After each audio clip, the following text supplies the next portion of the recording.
In a season that's provided a seemingly endless string of defeats, Sunday's beatdown at the hands of the Rams may have been the worst yet. It's left Falcons fans calling for change. They want Dan Quinn gone. When might it happen? We'll talk about it next right here on AJC Falcons News Now. This is AJC Falcons News Now, sponsored by Miller Lite. Here are your hosts, Brandon Adams and former Atlanta Falcon Chuck Smith. All right, so Falcons fans kind of know the drill as of now. Falcons lost on Sunday to the Rams, maybe the most embarrassing performance of the season. That's certainly saying something given everything that has been going up to this point. Hey, everybody, I'm Brandon Adams. This is the former Falcon Chuck Smith. Thanks for being with us as part of AJC Falcons News Now, sponsored by Miller Lite. We're live on Facebook and now live on YouTube as well. We'll take your comments on both those platforms over the course of the program. But Chuck, can it get any worse than it got on Sunday? That's a nice shirt, by the way. Thank you. We're matching. I guess so. I had to do something because, look, I had to do something. You might got me looking like I'm a midget sitting on the, look how short I am, knowing I'm taller than you. But let's start right there. We're going to figure that out. All right, but anyway, at least I could do something right taller, today. Yeah, broader shoulders. Look at it. If all you saw was this photo right now, Look at this. It looks like I might be able to get my arms extended on you. If all you saw was from the chest up on this photo. But no, you're right. I don't think it would be any more disappointment. You know how we've been saying, like, it's kind of shocking to see where the Falcons are? Yeah. This is the one where I was like, whoa.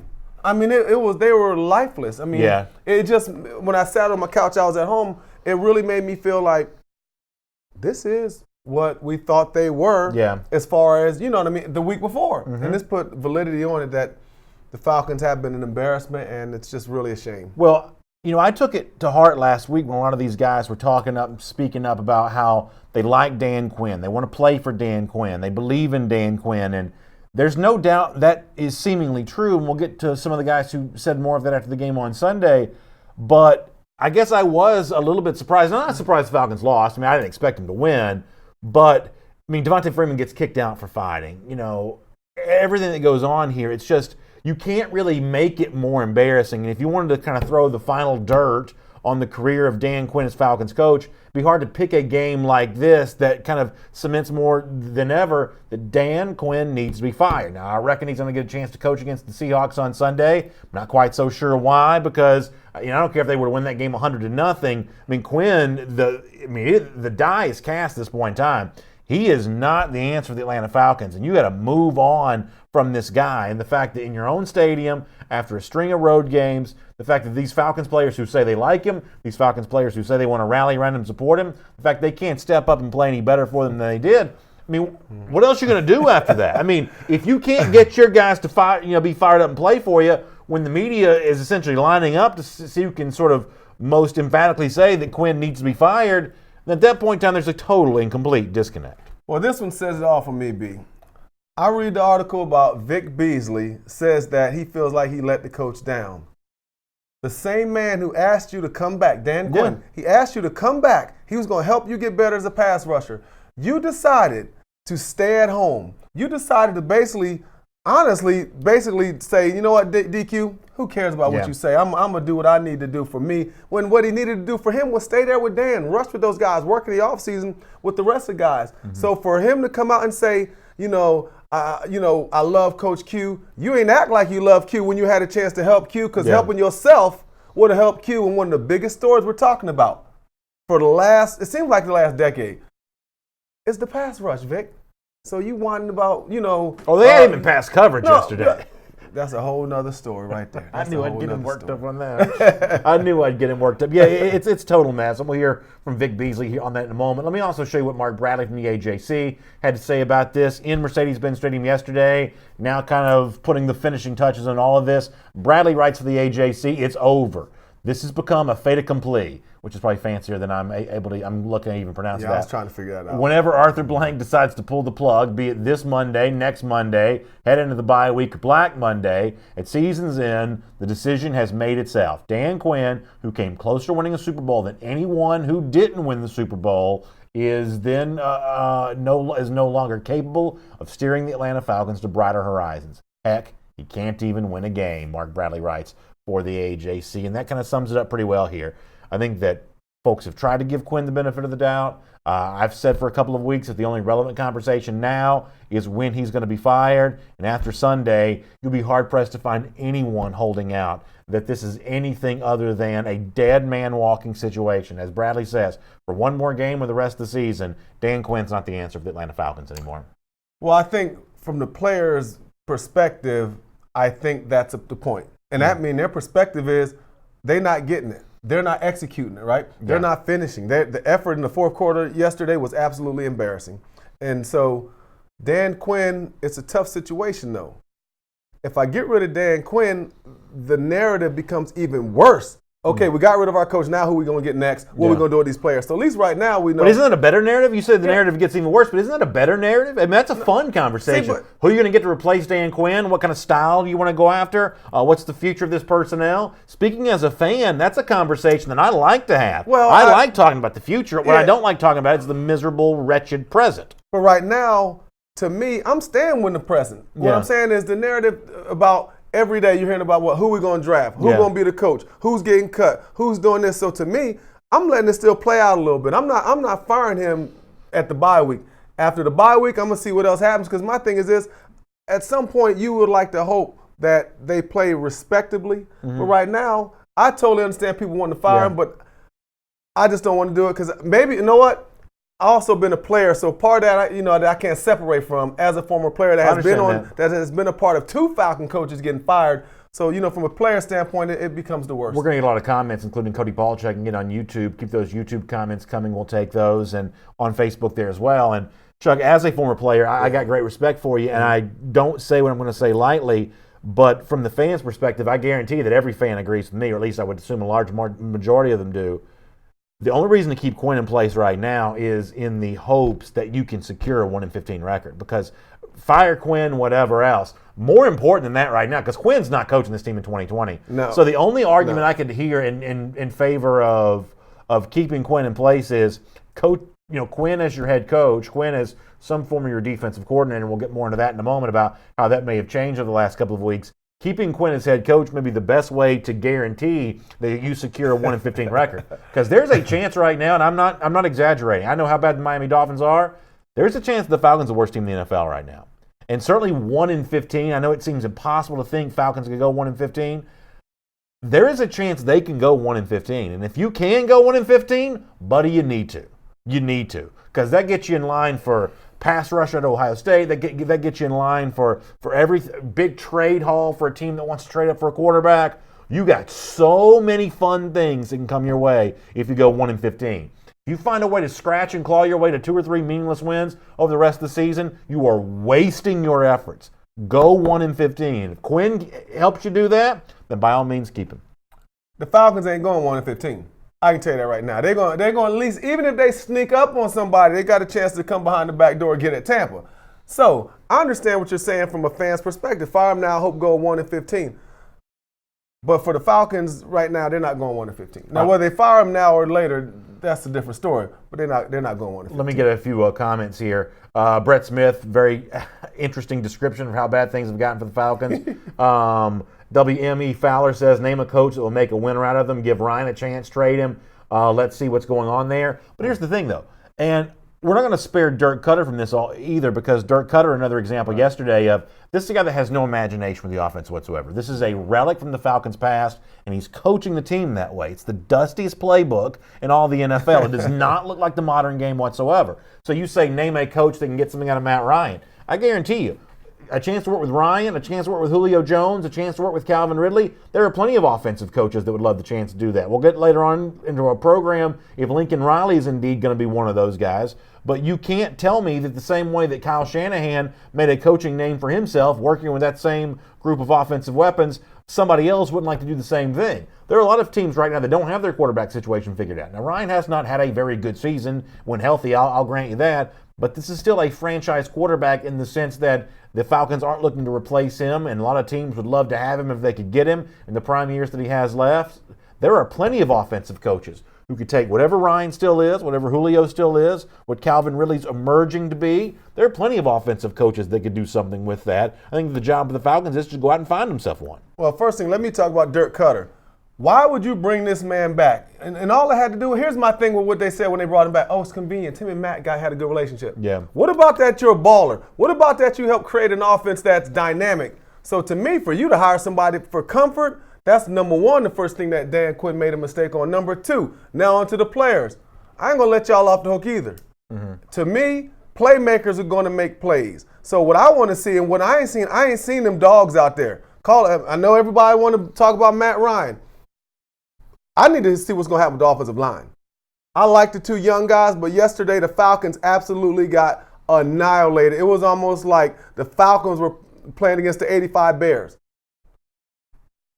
The Falcons' offensive line embarrassment. Now, we ain't going to get into the pass rush because we all know it's so many things that I can't even get to them all, man. Yeah. It's just unbelievable. The Falcons have so many problems, but one thing they do got, where the alpha dog at? Where that Ray Lewis, that head buster at? Where that Jesse Tuggle at? Yeah. That's what I need to see, and it can be on offense. Patrick Caldwell says fire everybody. I think that Thomas Dimitrov's going to be a part of this there as well because, as you said before, when you have the lack of big-time playmakers, guys that were brought in here by Thomas Dimitrov, some of those guys are just getting too comfortable. And you know how this goes in life. When you get too comfortable with your spouse, you start gaining a little bit of weight, you start not dressing as well as you could, you get too comfortable at work, you start showing up late, you start taking an hour-and-a-half lunch instead of an hour. There are a lot of Falcons players who've gotten way too comfortable because the guy that picked them, Thomas Dimitrov, is going to be likely to vouch for them because by vouching for these players, he's essentially vouching for himself. You need to bring in a GM that doesn't have any ties to these guys. You need to bring in a GM that's going to be the eye in the sky that doesn't lie, watching how they practice, watching how they play, and getting rid of some dead wood and some dead weight right now. So when the commenter says fire everybody, I think at this point in time, there's no argument for bringing Thomas Dimitrov back either. Well, yeah, I as far as personnel is concerned, it's interesting, and I've said this, I said this off the air. The evaluation of the players, are we looking at it from the standpoint of through some kind of positive eye? Or are we just looking at these guys, oh, everything's positive when they draft? Okay, they say they are kind of guys. Are they really as good as we thought they were? Are they? I don't know. But I will say this. What I would like to see is them bring in players with a little more edge to them. That was one of the biggest things that we don't take these certain kind of guys. Well, I'm not going to take a guy that done beat up 10 dudes on the street either. But I mean, you cannot stray away from a guy just because he's got a little edge or just because, he has a couple of little issues. I need me a couple of head busters on the field that'll come. Let me tell you what I like. Hey, Devontae Freeman, I didn't necessarily think it was smart what you did. But I ain't mad at you, man. I ain't mad. Dumb. Chuck, that's dumb. No, that's not what I'm. That's not what I'm saying. I'm talking about the mindset. Yeah. When the last time you seen a Falcon player get mad? Even if it was dumb. But wouldn't you rather him fight between the whistle? Huh? Wouldn't you rather him fight between the whistle? I would love as opposed to to after the whistle? I want to see somebody with the dog in them. Okay. We got the goody two shoes Falcons. And one thing I always say about everybody always wants to make a comparison to this Matt Ryan era with the yeah, there you go. Look at that picture. That's a great picture. Look at the ball head. Boy, what a picture. And the dude with the glasses. What's it going? That's a good picture right there. Yeah, but again, it was boneheaded. But for anybody to step up to Aaron Donald, you got to have a dog in you. And here's the one thing that I get in debate all the time. And all my Falcon fans, if you don't know your history, there's always a lot of comparisons between the Matt Ryan era and the Dirty Bird. Who the best team? Yeah. The Super Bowl team? Right. Man, I got six dudes on that team that were dogs that would absolutely do what he did if they got to that point. Yeah. These guys on the team now, they buddies. I watched the Rams whoop these dudes. I've seen 3 Falcon players that I'm not going to name exchanging jerseys with the same team that just absolutely smacked your head off. So some of the things that we accept now in the new league and we don't do, it's just different. But also what we don't do it back in my day, we cut them little afros. We got, hey Vic, I love you, bro, but my day we had the wave kind of thing. But Michael Taylor says, preach Chuck. Stackio World on YouTube says, it's time just to tank to get Chase Young. Find a way to free up as much cap space as possible. We're going to get into the cap situation a little bit later on because I thought that Michael Cunningham had a great piece at AJC.com about the potential trouble the Falcons could find themselves in. Who comes back, who doesn't, we'll talk about all of that. But, I know some of our Facebook commenters a moment ago agree with Chuck saying no way the Falcons can go 1-15. Here's my point about this. If you want to be 1-15, you got to work at it. You got to put your back into it. So Ryan's ankle, I tell him to rest it. go to the Bahamas, go to Bora Bora, go to Josh Agabor, go wherever you want to go to. Go get rested up, get that ankle healthy. We'll see you in 2020. I'd do whatever I had to get my record where I need to be. Because, hey, NFC South team's going to beat up on you anyway. Seattle next week, you're probably going to lose that game as it is. But why make it difficult on yourself? Give Ryan a break. Let these guys just keep doing what they're doing and just kind of roll right on. If you want to be 1-15, you got to try. Well, you can't get caught trying. You just got to try. Ain't going to happen. Deion Jones ain't going to just lay down. I mean, these guys ain't going to quit. I'm not asking the guys not to play hard. Okay, well, I'm not asking them not to play hard. I just think this is not like the NBA where one or two players control the whole narrative of a team that can tank. This is 22 players that make up the offensive defense. It ain't going to happen. So it's the difference between the sizes. But I hear what you want that can happen. Yeah. But to me, it's not realistic for the Falcons to even try to, lay it down or let it fall past them. Brian Freeman says that Devontae Freeman needs to go. He can't break a tackle anymore, proven fact. Now, that's a guy who, from a money standpoint, it's going to cost you a little bit to say goodbye to him. But I didn't like what he did yesterday near as much as you did. And from that standpoint, I think you'd be better off taking the cap hit and just saying goodbye to him. I do. I mean, if the only fight you're going to show is after the whistle goes, I just assume you go see you play somewhere else. Well, to clean up what I said, I didn't say I liked it. I know. But what I said, I didn't say I liked it. But we need more players that are willing to do something silly that shows some dog in you. The man, let me tell you why he got mad. He got lifted off the ground and his feet were dangling. So he got mad. But again, at that circumstance, we getting whooped. Hey, I might not do what he's doing, but maybe if I was 5'8" and he lifted me off the ground. But I don't like what he necessarily did, but I understand why he did it. So let me make two quick points here. And I want to let you hear from Dan Quinn, who the subject came up of, hey, are you capable of designing a defense right now while also being head coach? And he let it be known yesterday that actually some of those responsibilities as defensive coordinator, he's apparently slowly relinquished some of that over the course of the last couple of weeks. Here's a pretty interesting line from Dan Quinn over how what you thought you saw yesterday a little bit different than what you assumed that it was. Here's Dan Quinn. My job is to look at the big picture and see if there's things we can do to change that. And we actually started some of that during Arizona last week. I'm always looking to see during the game, who can help on the play calling and inside of that. And we've actually distributed that some, Arizona and this week as well. So I'm always looking to do what's best for the team and in every situation at every time. So we've already begun some of that. How can I, apply myself in other ways? And we've certainly done that too. I think it's a really interesting comment from Dan Quinn that he's looking to make things better and that apparently he has been relinquishing some of those defensive coordinator responsibilities. And here's where I'm sure if he were to hear this, he thinks, well, he can't win. You can't win for losing. But this is at least two examples of a decision the Falcons made during the offseason that they relatively soon during the season had to admit was wrong. The first one of those was getting rid of Matt Bryant, saying Matt Bryant's old, he can't be our kicker anymore, we're going to go cheap at this spot, and then forced to kind of tuck tail between legs, go back to Matt Bryant and say, okay, no, now you really are, I guess, supposed to be our kicker. We made a mistake on that. And then for Quinn, who had this grand plan, grand proclamation for what he's going to do as defensive coordinator. Remember, he said he wanted to get his hands on Vic Beasley and wanted to work with him one-on-one. Now here we are, a portion of the way through the season, and Quinn's admitted, no, this really is a lot of responsibility. I've had to give up some of this stuff to some of the assistant coaches here on this team. I mean, that shows just sort of a haphazard, directionless lack of leadership for the organization that when it comes to a major personnel decision like your place kicker, you had to admit that you were wrong, and a major strategic decision like being head coach and defensive coordinator together, you had to admit you're wrong. On the one hand, you like the humility of Quinn admitting the situation here, but on the other hand, boy, when you're this wrong about two big issues, we're not even halfway through the season, I mean, that does not speak well to not even just Quinn, just the overall leadership and the precision with which the organization operates even over Quinn's head. The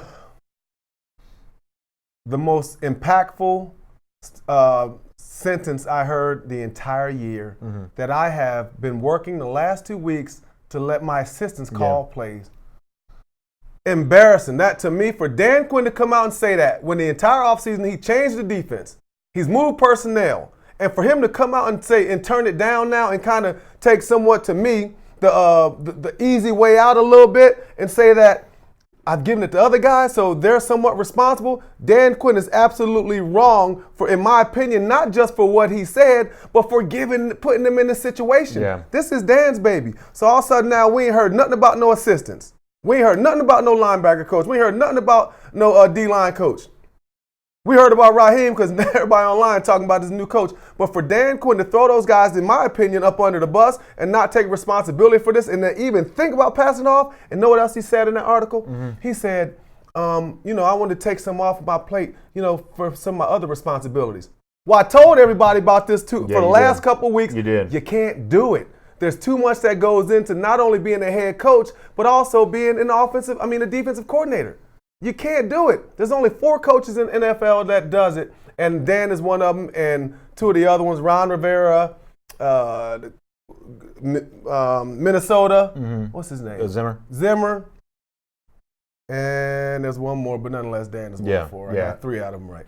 The Trojan Josh Jones not happy, says fire him right now. Logan Sasson says that Dan Quinn made a mistake on taking on the role of defense coordinator by himself, and I guess it's that lack of ability to sort of have the thought to see that on Quinn's part that a lot of people are not going to like. And then the other big issue facing Quinn yesterday was just whether or not the team has just tuned him out and quit on him, and whether he's lost his ability to impact this team for the positive. Quinn asked about that yesterday, and there's really no good way to answer that question now. Here is Quinn trying to get through it, though. Well, I understand why the question is a fair question, quite honestly, because you spend most of your time trying to connect and get the team to play like we're capable of. And so the answer I would say is no.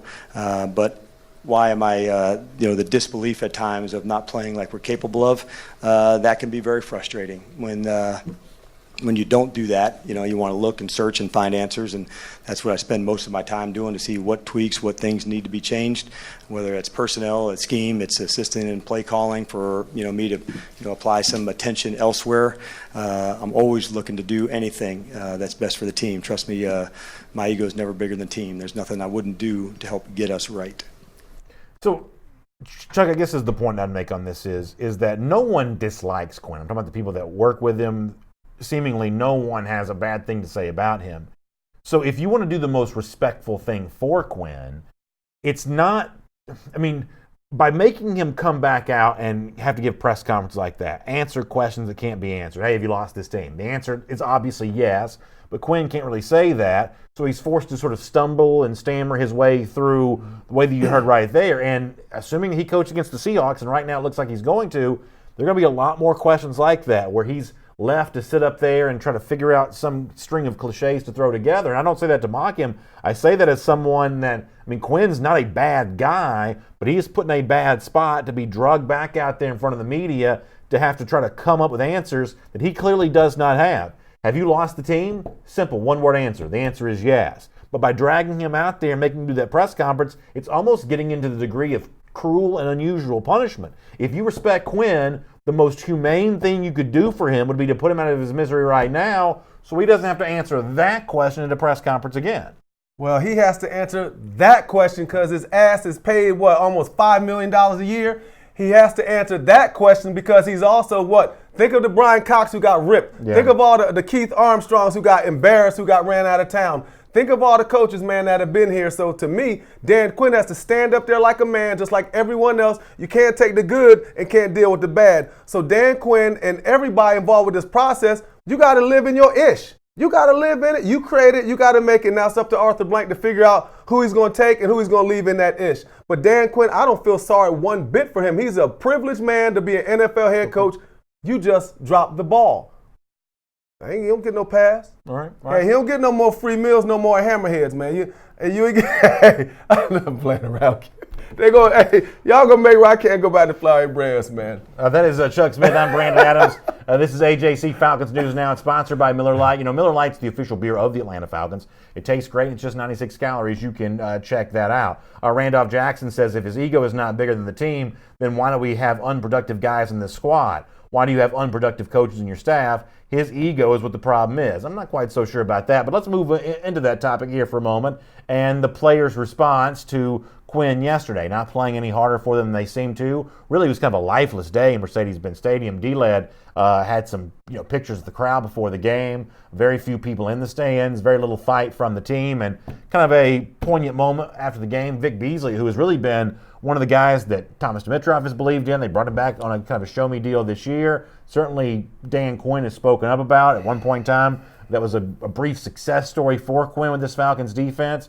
But after all the faith that Dimitroff and Quinn have shown in Beasley, Beasley's season this year has been terrible. He's been, very much in keeping with the rest of this Falcons defense right now. And Vic Beasley was asked yesterday, do you guys feel like that you're letting down Coach Dan Quinn? I thought this was, as I said, a pretty poignant remark from Vic Beasley. Take a listen to this. Yeah. I mean, I feel like I let him down. He made great calls. You know what I'm saying? Just gotta execute, bro. Touchdown, that was on me. Just gotta execute. Don't fall back to the field. He's making good calls. It's just us. You gotta execute. Yeah, I mean, that's what's tough is when you have this kind of player-friendly coach, or what at least I think of as an outsider looking in, a player-friendly coach, when the players stop responding to that, I mean, a little harder edge, a little tougher degree of love. It just seems like that's what this organization is needing right now. And Vic Beasley may be the embodiment more so than anybody else of how Quinn's message, the brotherhood stuff, as much as it may have worked in 2016, it is not working now. No, it's not working. And let me just talk a little bit about Vic. I ain't going to take too much time. Take your time. Vic Beasley can't play. Vic Beasley right now on what? It's 31 NFL teams right now. Vic Beasley probably wouldn't be a starter on most of them. Let's call a spade, Falcon fans. So what I hear from Vic, wham. Now you crying? You ain't putting the work in the offseason? I know you, Vic. You act like you don't like the game, but I'm going to be real as hell with you. You got to put in the work, man. You don't have a pass rush move. Whose fault is that, Vic? Q done encourage you to get a rush move. Q has encouraged you to get a rush move. I can't even blame Dan Quinn for that. I'm not blaming Dan Quinn for Vic Beasley's lack of pass rush production. I'm blaming Vic Beasley. Vic don't work on no skill work. Vic ain't got no moves. Come on now, everybody that's watching, if you knew you had a chance to make $30 million in a year, would you learn some moves? You ain't even got to come to me. You ain't got to go to Pete Jenkins, you ain't got to go nowhere, even if you don't go to Dan Quinn. Whose fault is it that you can't spin? Whose fault is it that you don't use your arms? So Vic Beasley, you sitting on TV whining about helping Coach Q, all you had to do is put in the work, and Q might not necessarily be in this position. Going back to mini, it's not trying to cut you off, but going back to minicamp when Beasley was not with the team. Right. And matter of fact, everything I just said, same on a few years shorter for Tack McKinley. Put in the work, Tack. Stop your whining. Stop clowning with yourself on Twitter to my I'm a DN. He got on his profile, I'm a DN that don't get sacks. It drives me crazy, man, with this grandstanding when cats know. Tack, you watch guys use moves. Yeah. Y'all watching, y'all see what DeMarcus Lawrence is doing. Y'all see what these guys that are doing getting sacks, man. So to me, all that whining Vic Beasley, for real, you basically just exposing yourself, man. Yeah, I don't mind telling you, I am not a fan of Tack McKinley's Twitter, social media presence. I've never been a fan of that. Some of that stuff is trying too hard to be funny, and that's not what a player in this stage of his NFL career should be trying to be doing.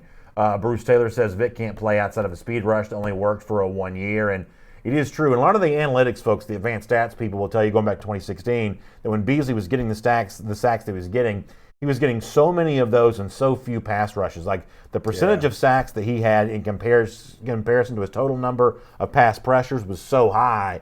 There were a lot of people who would have told you back in 2016 that wasn't likely to last over the long haul because there's usually a little bit more of a balanced ratio between that, and that's turned out to be true. Ghost Pepper says, preach, Chuck, preach. Let's get a few more YouTube comments while we're here. Seahawks, G Money says, are not as nice as the Rams.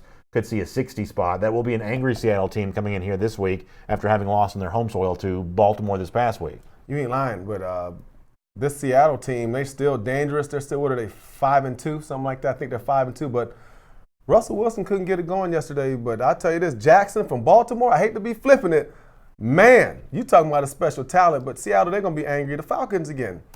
Who are you going to be this weekend? You already know you're backed up against the wall. I'm just telling you, you need to just come out swinging. Yeah. By the way, let me also remind you that you can go to AJC, the subscription, Go to subscribe.ajc.com/Falcons News Now, and you can get yourself the really cool Falcons cooler that I tell you about all the time. There's lots of great choices for you. You can get e-paper delivered to you every day right there to your device. I mean, it's like it shows up on your device. You can get Sunday home delivery. You can get 7-day delivery there as well. It is a great opportunity to stay up to date with all the Falcons coverage, whatever the future is for Matt Ryan with his injury, whatever the future is for Dan Quinn as Falcons coach. The best way to stay up to date on all of that is as an AJC subscriber. Subscribe.ajc.com/Falcons News Now will give you a chance to stay up to date on all that. You know, the AJC is a proud partner of the Atlanta Falcons. As a special thank you to you, when you become an AJC subscriber, you get a chance to get this really cool Falcons cooler. If you're going to the tailgate or going to watch party, whatever you're doing, take this with you. Stock up maybe a little Miller Lite inside there,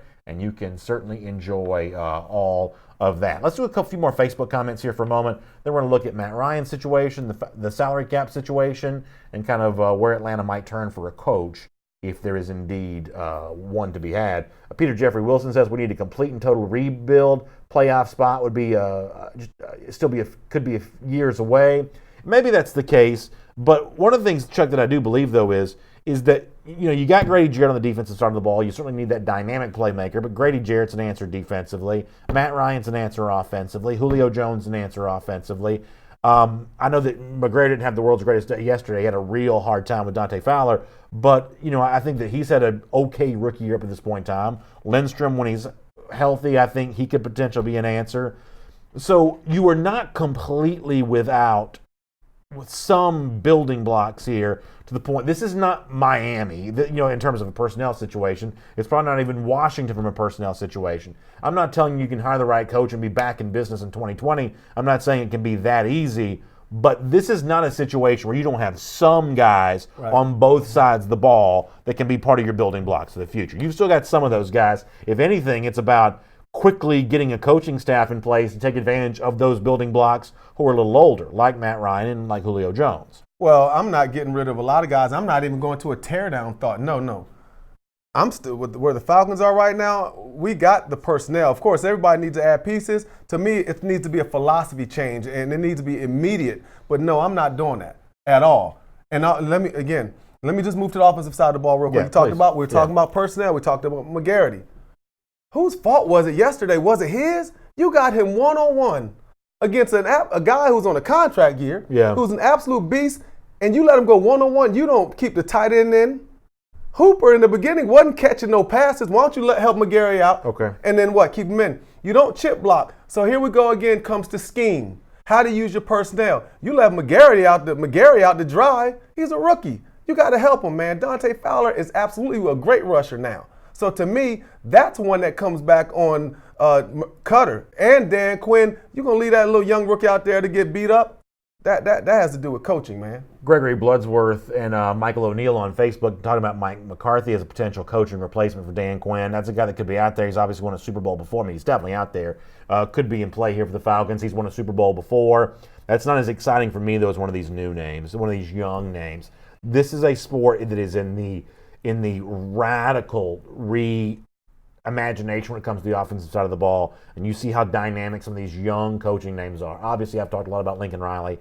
Maybe it's a pipe dream to get Riley to even leave Oklahoma and choose the Falcons over the NFL jobs would be available to him, but I don't want to go back in time. The Falcons went back in time for this offense this year, bringing back Dirk Cutter. You see how badly that's worked. I don't want to flip through the history books to find the next coach of the Atlanta Falcons. I think the Falcons ought to be flipping through the directory of who are the most innovative, dynamic, offensive names at the college level, because a college head coach just has more experience running an organization than an NFL offensive coordinator would have. So if you give me my choice of a guy like, say, Lincoln Riley coming into the college ranks, or a guy like Mike McCarthy who's won a Super Bowl before, I'd much rather have Riley, because I think he's in keeping with the dynamic offensive minds that are having success in this league right now. I don't have a coach that I want in particular, but I do want to find a coach that can absolutely put these pieces. The Falcons have the pieces now. I mean, I like both the two young offensive linemen, Lindstrom and Gary. Yeah. I'm fine with Jake Matthews. Freeman, hey, can we get away with that if we had the right offensive coordinator? I really believe. Getting them out the backfield, throwing them passes, a little bit of Alvin Kamara. Not saying he is Kamara, but that's how it needs to be played, limited runs and more touches out of the backfield. Mm-hmm. Julio, all the different guys they have. I agree with you on that. Yeah. Now, I don't know who that guy is, But I definitely think the Falcons have a better chance, in my opinion, to become really good on offense, even better than they have with defense, with the changes that have to be made. On Facebook, Corey Carter says Lincoln Riley wants nothing to do with us. By us, he means the Atlanta Falcons. We're going to get more into this later on, Corey. But as I said on Friday's show, don't necessarily buy into the national media narrative that it's Dallas Cowboys or bust for Lincoln Riley. It is good business for national talk show hosts to say that Lincoln Riley might want to go to the Dallas Cowboys because the Dallas Cowboys have millions of fans. And there's always going to be a lot of attention paid to the Cowboys by TV and by radio and by all these big national media outlets. So it's great to connect Cowboys and Riley together because there's so many Cowboys fans, they will lap all that stuff up. I mean, they will just eat it up because they like hearing the Cowboys talked about. Falcons don't quite have the same national following, so they're not going to be talked about there in that regard. But if you're believing that Riley would choose the Cowboys or some other team like that over the Falcons because of what the national media has told you, in this case, the national media has got a narrative to push some of these other teams that have a bigger national following than the Falcons do. Don't be so quick to assume that Lincoln Riley would not want to coach the Atlanta Falcons. This is a college football town. Lincoln Riley would be treated as a hero in Atlanta. Arthur Blank's got the wherewithal to pay him the kind of money it might take. I'm not telling you it's going to happen, but if you're saying that Riley would turn down the Falcons because of what the national media has told you, I wouldn't buy the national media on this. Well, we get into this one more quick game. I'm not going to go deep into it. We're going to get more into it in a minute. Okay, well, let's throw down then. Dallas. If I'm Lincoln Riley, I wish I would come way out here to come to Atlanta with Matt Ryan, who got a hurt ankle. We already know right now he's not mobile. Lincoln Riley's quarterbacks are always at least, semi-mobile. Well, I mean, matter of fact, he got Hurts. He got the one he's in Arizona. Kyler Murray? Kyler Murray. Yeah. The brand Dallas.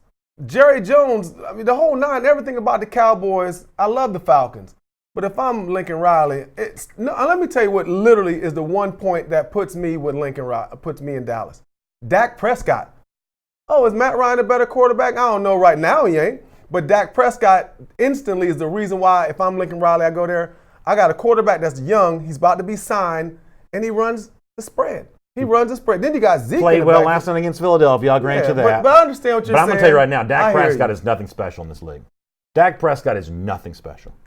He's not. Listen, okay, but I'm not saying he's necessarily special, but he just got to be functional. Okay, so let's be real quick. Okay, let's jump to this real quick. So we're going to get in this. I don't want to have to go here, but what's special about Matt Ryan? Matt Ryan's been a league MVP. I ain't saying, okay, what's special? He ain't got a ring? Matt Ryan's been a league MVP. Listen, you're going to play sandlot football. We're going to go in the backyard. We're going to pick teams we're going to play. I'll take a healthy Matt Ryan over Dak Prescott. Okay, well, what do we today? Who will you take today? I'll take Matt Ryan. Well, he's got a bum ankle today. Okay, before the bump ankle, who are you taking? I'll take Matt Ryan. Man, listen. We're getting off topic because the point is, I'm just saying, in Dallas with Lincoln Riley, I don't want to drift. Today, if I'm Lincoln Riley, who does he probably think he's going to have the most success with? I don't know. I can't speak for him, and I love the Falcons. I would love him to come to the Falcons, but I don't know, man. I just think that Dak Prescott is just for that offense. Real quick, one more comment here, and we're going to move on for a minute. We'll take more comments before we're done. Nicola Howard brought up a name. I wasn't quite sure if we'd see this name come up from fans or not, but Jim Harbaugh. Can't beat a single top 10 team. The good news is if you become an NFL coach again, you don't have to play AP top 10 teams anymore. Yeah. So the one thing we know that Harbaugh can't do is beat an AP top 10 team. So if you get back in the NFL, you don't have to worry about that. When he was coaching the NFL, he won 44 games in 4 years. So pretty successful NFL coach, not beating top 10 teams in college. All right, well, look, this last week, man, you done caught me a little off guard with this coaching talk. I'm going to have my top 10 Falcon picks. Are you serious? This Friday. You gonna bring in some coaching candidates? Well, I can't find 10. I'm gonna bring in my top 6 Falcons coaching candidates. So Brandon will stop hitting me across the head with these coaches, and I don't know what the hell I'm talking about. Okay, I'm about to do my research. Is it gonna be Eric Bieniemy? I don't know. Is it Mike McCarthy? I don't know. Maybe we can get old Kirby Smart. Come on now. Why you gotta go there?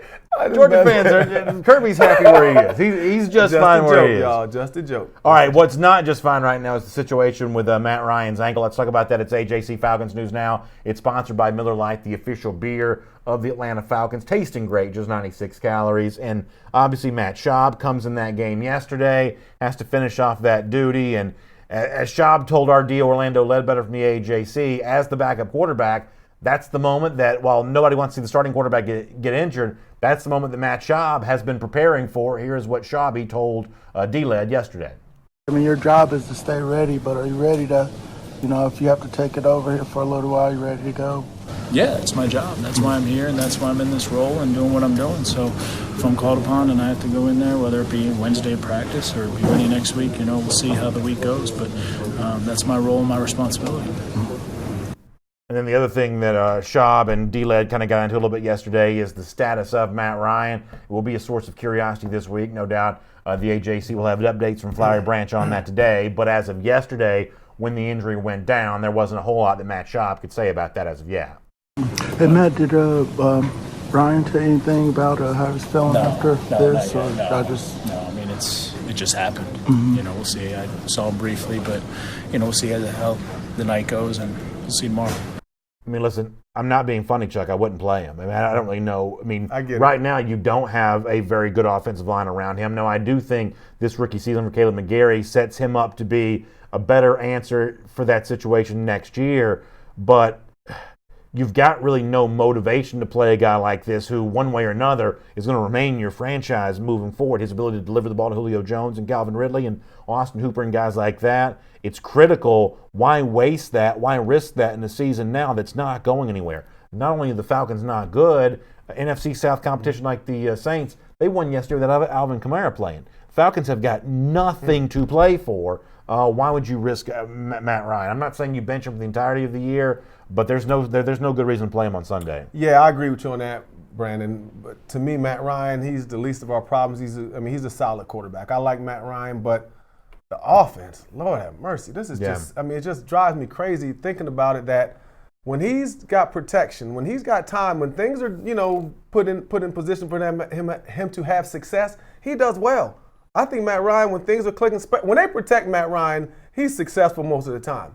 But yesterday, I how we said we shouldn't feel bad. We were talking about, I said, I don't necessarily feel bad for Dan Quinn. Ryan making a lot of money, but my thing is this narrative about the offensive line, just like the pass rush, has kind of been his whole career. Every year almost for his whole career. We've had times where they were good and, times where they were solid. But if I'm Matt Ryan, I agree with you. I would lean on caution. Well, here's one of the things that frustrated me about yesterday. I've got great respect for Jalen Ramsey as a player. I think he's a little bit of a knucklehead off the field, but I've got great respect, or at least his personality is a little bit of a knucklehead. But I've got great respect for him as a player. To think that he was able to come in yesterday and have as much success as he did matching up one-on-one on Julio Jones, and I don't know how much of that you blame Julio for. Probably not so much. I know a couple times Ryan was really rushed in trying to throw the ball to Julio. Here you've got Jalen Ramsey, who's been acting crazy down in Jacksonville, shows up in L.A., puts him on the field in kind of that, press situation against Julio Jones, and really kind of got the best of the day. Got the best of, I don't want to say he got the best of Julio, but he certainly got the best of that situation. And if I'm looking in and evaluating Atlanta, I want to say, you just can't let that happen, man. You've got to design some sort of offense, give Ryan some sort of protection. I agree with you. More tight ends in there to protect, more tight ends in there for the blocking purpose as opposed to the pass route purposes. You can't let Jalen Ramsey step on this field for the first time in a Rams uniform and leave laughing at you. You just can't do that. Yeah, Ramsey, he came in there, and I knew on this great stage for him this first game, this was considered a performance that he had been waiting for. It couldn't happen perfect. Him to leave Jacksonville, you get to play against Julio Jones. This is where the social media era, these new players has went crazy. Even when he didn't make plays, guess what he did? He celebrated. Yeah. Even when a guy made a play across the field, they showed the highlight. They showed him talking trash to Julio. He wasn't near the ball. Right. So some of this had to do with that, him grandstanding and saying, hey, look, NFL, I got mine. I'm doing it against Julio Jones, even though he knows, and I know, he was playing press at the line. He had help over the top every time. The 2 times they didn't do that, he caught a deep one on Julio, and the other one Matt overthrew him, and Julio caught it off his tips. So it's a little misleading when you see everything what they're saying, but when you look at the ineptness of the rest of the Falcons, I mean, Julio had no chance, but it wasn't. No man in the league is not going to cover Julio Jones' true man-to-man Deion Sanders style. He wasn't even doing nothing close to that. J.J. Green says they knew the snap count and they were licking their chops because Matt's just going to stand in the pocket. Some other people kind of talking about the same thing. Charles Lloyd saying that the Falcons need a quarterback that can scramble around more. But you certainly see the impact that running quarterbacks are having on the league this year. Lamar Jackson obviously kind of runs his way to a win for the Ravens against Seattle yesterday. I know they weren't winners yesterday, but Deshaun Watson's obviously done big things with the Texans this year. Gosh knows what he did against Atlanta a couple of weeks ago. However, it's still probably important to note that the top team in the league is still led by quarterback Tom Brady. That's not exactly Michael Vick when it comes to scrambling around in the pocket. So the idea that you can't be a non-running quarterback, I mean, the success that Brady and the Patriots continue to enjoy would seem to belie that point. Yeah, I think you can. I just think it depends on the style of the coaching around you. I think if you got a coaching staff like we have at this point, you need somebody that can run. So when you got Bill Belichick and you got the kind of dynamics that he's always had, Tom Brady, it makes it easier. But also offensive line has been stable. But I'll just tell you, because I am in the training business, the reason why you better get a quarterback that can run in this next generation. Oh, those basketball players at 6'6" that used to play in the NBA, used to try to go to the NBA. Oh, they're pass rushers now. Oh, that's interesting. Those guys that can the 6'6", 300-pounders that can do 360s. Guess what they're playing? They're playing D-line because that's the money. So in the next 5 to 6 to 7 years, that's why the NFL has changed the rules, because the pass rushers have morphed into predators. They have been changed. I'm just telling you. Yeah. Look at these guys. I mean, Aaron Donald runs a 4.61. I mean, his arms are big as. So all I'm saying is, part of the evolution of the game, as quarterbacks start seeing these guys coming after them that are evolving, to me, it's going to evolve in all quarterbacks. You might not run like Mike Vick, but you got to have functional movement, or you're going to get hurt in the pocket. Marcus Hendo on Facebook was upset with me for what I said about Jalen Ramsey. Listen, the antics that he pulled in Jacksonville, essentially refusing to play, leaving the team, those kind of antics, that's just not for me. It's not. That's Antonio Brown stuff for me. Now, Jalen Ramsey, much like Antonio Brown, when he's got his head screwed on, is a terrific player. But that kind of stuff, I got no use for that kind of stuff. No use for that whatsoever. Like it. That was 100% whack, Jalen Ramsey. Antonio Brown, 100% whack. Get your money, but at what expense? Come on, you clown the whole team. So when you come in, you guys get drafted together. I think him and Yannick got drafted together, Yannick Ngakoue. That's your guys. We're supposed to do it together. I can understand if it's a contractual dispute, hold out. But you can't just quit and basically say, man, my back hurt, and then come back out. His back healed up real fast. Let me transition here. AJC Falcons News Now, sponsored by Miller Lite. A pretty good piece from Michael Cunningham, the AJC, talking about the salary cap issue facing the Falcons here. And this is kind of a tough one. Let me show you the quote from Cunningham. I want to get a little bit more to some of the numbers that he kind of brought together. He says the Falcons are facing a tight salary cap for 2020.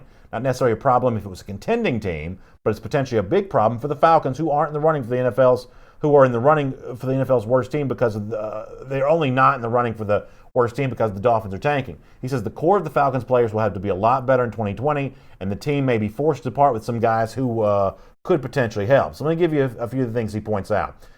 Vic Beasley, of course, $13 million cap mistake for the Falcons.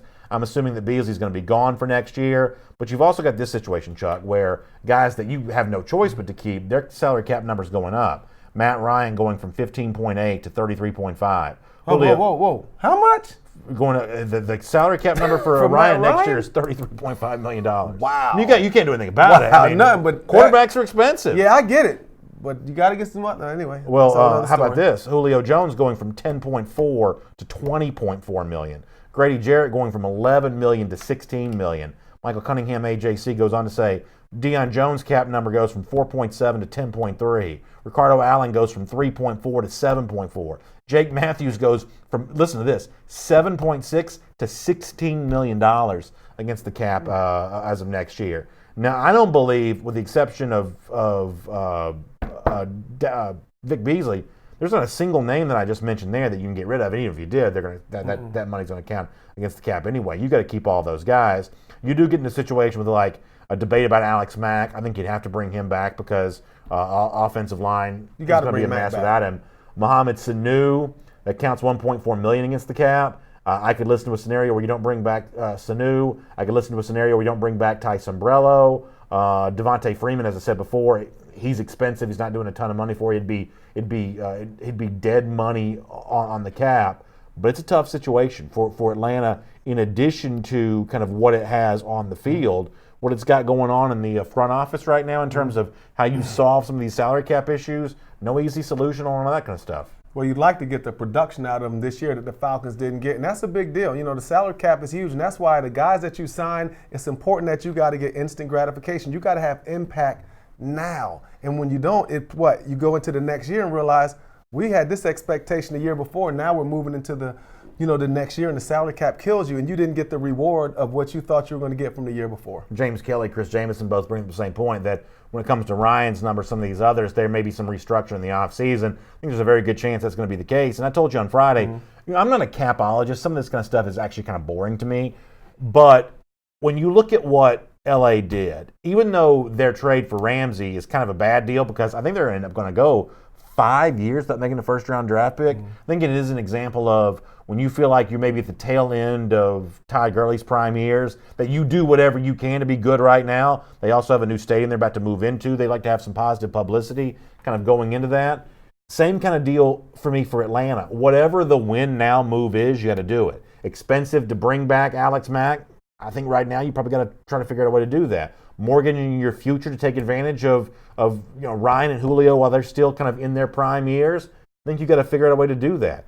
Giving yourself the best chance of drafting kind of a Chase Young spot in this upcoming draft, I think you got to try to figure out a way to do that, or make the kind of blockbuster trade that gives somebody else a chance to move up and pick quarterback. One way or another, you've got to make big, bold, explosive strokes here to put yourself in position while you can, and then figure out the future after that. The Falcons are in a crisis of the present where they've got a brand new stadium that nobody wants to go to, or at least not as many people going to as they'd like to.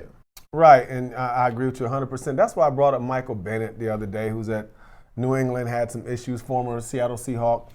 It just seems to me, a few years ago they had all their cards on the table. When we brought in Dwight Freeney, some guys like that.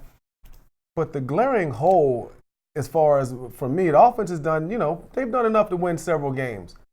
But there's nothing going on with Grady Jarrett. He's it.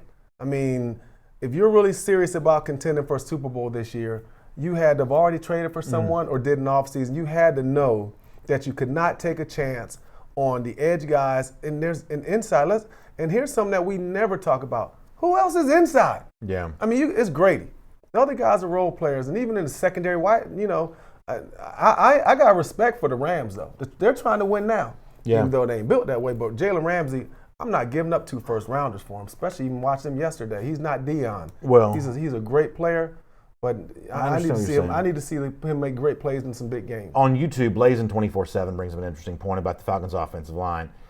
Blazin says, but basically it was, I can't find the comment now, but it's basically along the lines of, if you could just figure out this Falcons' offensive line, things would be better. And I do think that's kind of true. When I talk about Falcons doing whatever they can to kind of win now, mortgaging the future to win now, doing something to figure out the offensive line, I think is the best chance for Atlanta to be as good as it can, as quickly as it can.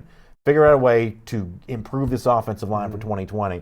Drafting 2 first-round picks in 2019 was probably a step in that direction. There was some future mortgaging that goes along with that. Montgomery's no bust right now, and Lindstrom, I think, a lot of folks will tell you, when healthy, is a pretty good prospect. So, what do you have going on with them? Mack returning, obviously Matthews, who is, if nothing else, at least a solid starter for you at the other tackle position. Figuring out a way to make that offensive line as good as it can be. That, to me, is your sort of win now, at least get as good as you can, as quickly as you can scenario. I think that Blazin brings a pretty good point on YouTube when he brings that up. Yeah, I mean, they contradict themselves. We want to win now. We got Matt Ryan. We paying Julio. We're keeping Grady. But we go out and get 2 first-round offensive linemen. Yeah. Which we know it takes the guys a couple of years to develop. It's tough because there are some mixed messages in there. Yeah, it's a good point. There are some mixed messages when you say that. Let's do this. We brought up Lincoln Riley a little bit earlier. Let me show you what I thought was kind of interesting on him. So obviously Lincoln Riley is not just a big deal in college football, out in kind of Big 12 country where he coaches at Oklahoma, and with the potential now, maybe a little bit less of a hot seat for the Dallas Cowboys right now with their coach Jason Garrett after the win last night against Philadelphia. But there had been some chatter about maybe the Cowboys being interested in Lincoln Riley. There was a writer for the Dallas Morning News that I thought had a pretty interesting piece on the future of Lincoln Riley. Kevin Sherrington was asked about this in a Q&A. He says, what would it take to get Lincoln Riley into the NFL? He says probably about $10 million a year, I'd guess. But coaching the Cowboys, the team he grew up, now remember this is a Dallas writer writing this, coaching the Cowboys, the team he grew up loving in his home state, might hold a little more sway than any other job. Here's the thing to remember, though. Most of us don't know what, as a coach, that he really wants. So I think that's pretty interesting that the guy in Dallas says, if you want him, it may take $10 million, which if I'm the Falcons, I'd say I'd give him 15 just to make it easy. I mean, there's no amount of money right now that I wouldn't advise the Falcons to pay Lincoln Riley to be their next coach. I think it's that important they find a dynamic offensive mind. But the last part of that is so crucial. This idea that we've had some Falcons fans saying today, oh, Lincoln Riley doesn't want this job. You don't know that. You don't know that until you is it proffer? Is that the right word? Until you proffer the offer, you don't know that. Yeah, you don't know. And that's the thing, even our debate we've had about Dallas, Atlanta, you just never know. There are things that come in the equation. If you got kids, where do you want your kids to be raised? What region you're in? So that's a great point. We can sit here and speculate all day, but coaches have different wants, different needs, and a lot of it has to do with their family. The other thing is, for the Oklahoma game on TV on Saturday, the guy who was calling the game on television is a guy named Joel Klatt. You may have seen him Fox broadcast before. So during the game, Gus Johnson was the play-by-play. Klatt's the color analyst. Talking about Lincoln Riley and showing some of the stats and some of the success that he's had. Klatt said, I'm not telling you that he's the end-all be-all of football opinions, but this is kind of a bold statement, that he thought that Lincoln Riley is the best offensive mind currently coaching at any level. Not assistant coach, not college head coach, best mind coaching at any level. Putting him ahead of Andy Reid, putting him ahead of Cliff Kingsbury, putting him ahead of Sean McVay, putting him ahead of even Sean Payton. I mean, now listen, you say, well, I don't care what Joel Klatt thinks. You're certainly fine to feel that way. That's a pretty bold statement. It's one of the reasons why I'm pushing stinking for Lincoln so much here on this show is a guy like Klatt on TV is going to say best offensive mind of any level in the NFL, any level in football. I disagree. I mean, again, to me, that's a lot of the time I hear big statements from college guys. How in the world can you come out and tell me this cat how long has he been coach at Oklahoma now? He's been there since Bob Stoops left. Okay, but anyway, the point I'm saying is, that's so general. Of all the hundreds of men that are coaches, has the greatest mind. I don't know. Everybody learns something from someone else. But again, he's a great offensive mind. But you have to admit, when you do it with three different quarterbacks, former walk-on, baseball player, guy who got benched. Right. That's his last three quarterbacks, and two of them are Heisman trophies, and the third has a really, really good chance. So that makes him the GOAT right now. He has three guys that he not greatest of all time. But again, what is it? Greatest of current time? Like greatest of right now? I'm not sure what kind of acronym that makes. But no one's saying greatest of all time. They're just saying he may be the greatest guy doing it right now. But how do you measure that? By three different quarterbacks who succeeded. No, I'm saying, but I mean, we saw Jalen Hurts at Alabama. We saw what those results were. Now you compare him what he's doing at Oklahoma. Wait a minute. With Jalen Hurts, he had him to the national championship game. They took him out. Remember, before Tua made the miraculous throw, who got him to 10-0? Or whatever it was, 11-0. But there's a reason they took him out in the national championship game. That's okay, but he scored the same number of points I had. But the point is, he's a supreme winner. At the end of the day, the guy's a supreme winner. So let's not act like all of a sudden he goes to Oklahoma and they go, he's changed. The guy's been a winner. And let's get real deep and dirty with it. Who beat your boys in the SEC championship game? It wasn't Tua. All I'm saying. Why you got to bring up bad memories? But you're using the same Why situation. You got to bring up bad memories? You're contradicting or basically saying what I'm saying is indifferent, even though you're saying the same thing. Jalen Hurts has been a winner. He's coming in one big game, so let's not act like all of a sudden all this guy had to do was plug him in and he But rolled. You can't deny he's been much more successful as a player. Again, yes, right now. But there are times when his freshman year they were touting him for Heisman. I mean, Jalen Hurts has been a baller. Okay. He just can't. But look, how about this? This guy's been an absolute winner, but he loses his job to the number one pick in the draft. So to me, Jalen Hurts has been special. Right. I mean, Lincoln Riley, you're doing what I believe he does at Alabama too. All right, well, there you go. So we'll see how that goes.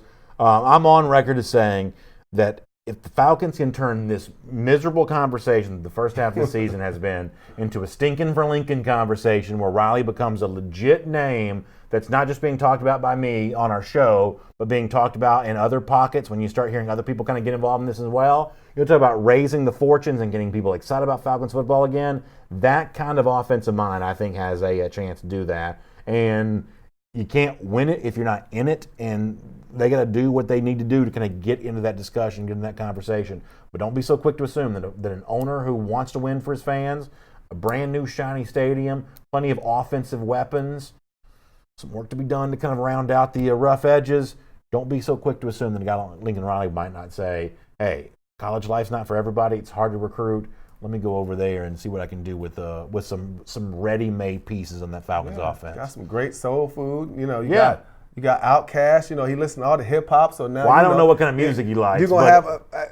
I bet you we go to Oklahoma right now. They're playing rap. Not saying he don't like it, but again, Atlanta is a great place for any coach to come. But we'll see. Well, and the one thing that my final point on this, and then we're gonna look at some scores. The one thing that I keep coming back to that I'm not sure you agree with.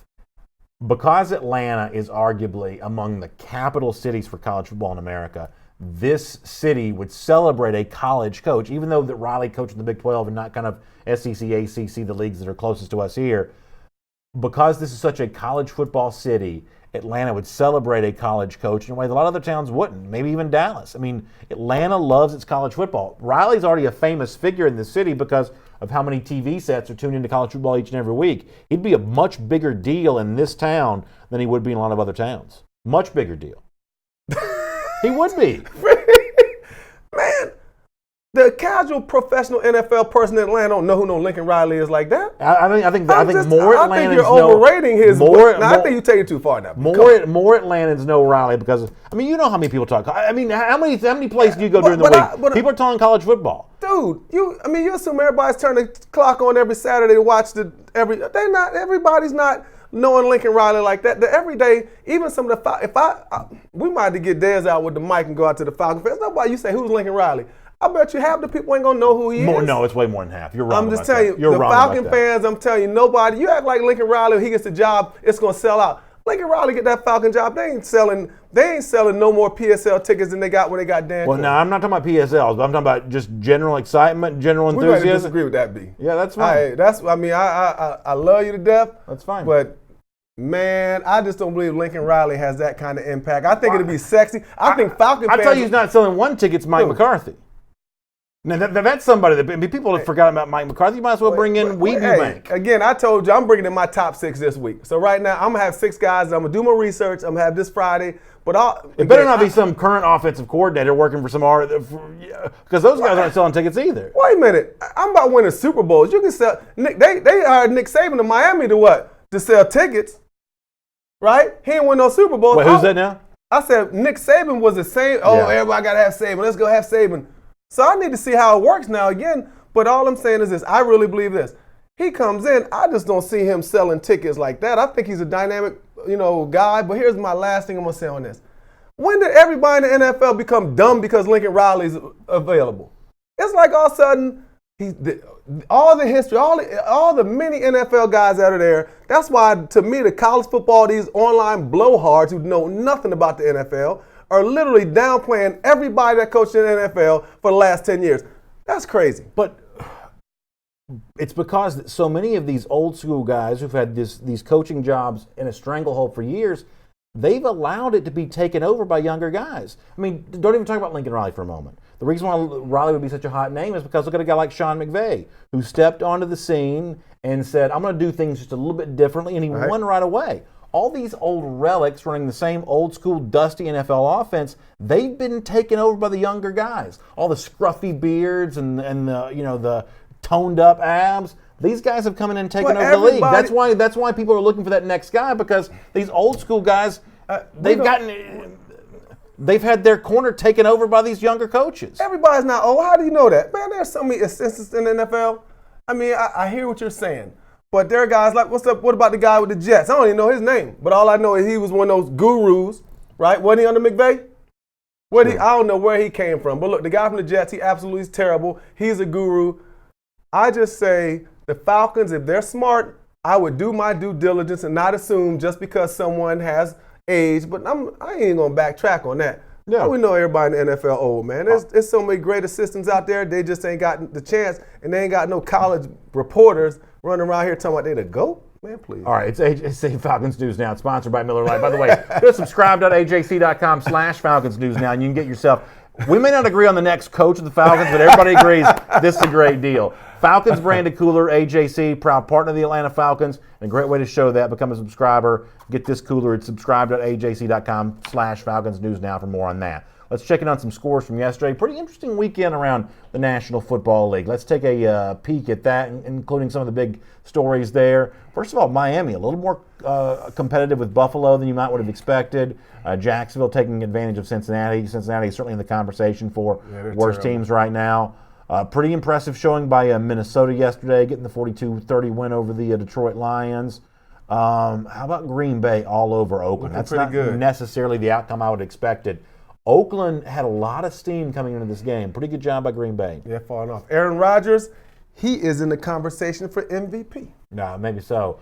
Indianapolis gets the best of Houston there. That Colts team has done a good job. Frank Reich. Boy, you talk about, now that's an example of a sort of an assistant coach building a team up the right way. Pretty impressive there. Another one of these college coaches that Chuck says can't coach goes across the country, gets a win in the Meadowlands against the Giants. Battle of rookie quarterbacks.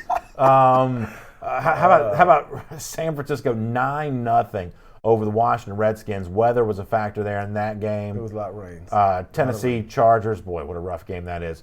I'm sorry, I know Falcons fans don't like the Saints, but you got to give them credit. Without Kamara yesterday, I'm picking them. Beating up on the Chicago Bears, that's a pretty good job. They're going to win the NFC. Also, across the country for a Baltimore team that had started collecting some doubters a little bit, maybe the toughest stadium in the NFL to win in. Pretty good job by the Ravens there. Lamar Jackson, a poor man's Mike Vick. Stop comparing him to Mike. He ain't on that level. And the Dallas Cowboys stave off some of their critics, at least for right now. Sunday night game last night, all over the Philadelphia Eagles. Boy, Philadelphia.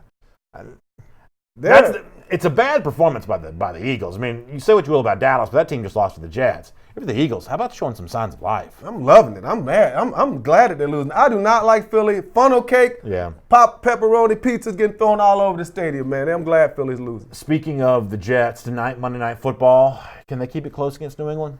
Home stadium, loud. Is it gonna be rocking and rolling tonight? I hope it is close. I'll try to watch that. I hope it's a close game, but New England. I'm going against Tom Brady tonight in the fantasy. All my fantasy lovers out there, if you got Tom Brady, I'm hoping that he gets no points. All right, I digress. You got something cool to show us, right? We're going to get ready to go here. You got something cool to show us today. Yeah, I got Always like when Chuck brings these things out from his career. All right, let's sit this up here. Good gracious, they're going to break the desk. Look at this thing. This thing is like a concussion waiting to happen. This football helmet's like a 74 Lincoln. That's how heavy it is. It's an anvil. Is this thing made of stainless steel? This is the reason why they have made NFL, this changed the NFL forever when it comes to the concussion. This is a bike helmet. A lot of the guys are 45, 55-year-old, well, even older guys understand. This is a bike helmet. This is my Falcons helmet. I wore my whole career. Yep, we got the old logo. I got the old school horn. My son laughs at the U right here. Look at that thing. But it is heavy, and it is absolutely, if you hit someone with it, it's basically a weapon. Brandon, he picked it up earlier, and he just pulled him all the way down. Yep, this is my helmet. It's old school, but I'm proud of it and glad they banned it because I'm glad my son didn't have to deal with guys who use the helmet. This is a missile. It is. This is a missile. It's dangerous. Unbelievable. But what a cool thing. There it is right there. There you go. Nano the Rhino. Look at the guns. Look at the guns. Guns on 19 back then, y'all, for 19. Look at that. I like this, man. This is cool stuff. All right, thanks for being with us, y'all. Appreciate being here. AJC Falcons News Now. It's sponsored by Miller Lite, the official beer of the Atlanta Falcons. We're back again Friday at 1 p.m. We're on YouTube as well. Subscribe to us on YouTube. Y'all can come yell at me for Lincoln Riley or anything you want to over there. We'll see you back here. Falcons try to figure some stuff out. Maybe last stand for Quinn on Sunday. You never know. But we'll be here one way or another on Friday, 1 p.m. for AJC Falcons News Now, sponsored by Miller Lite. Have a great day, everybody.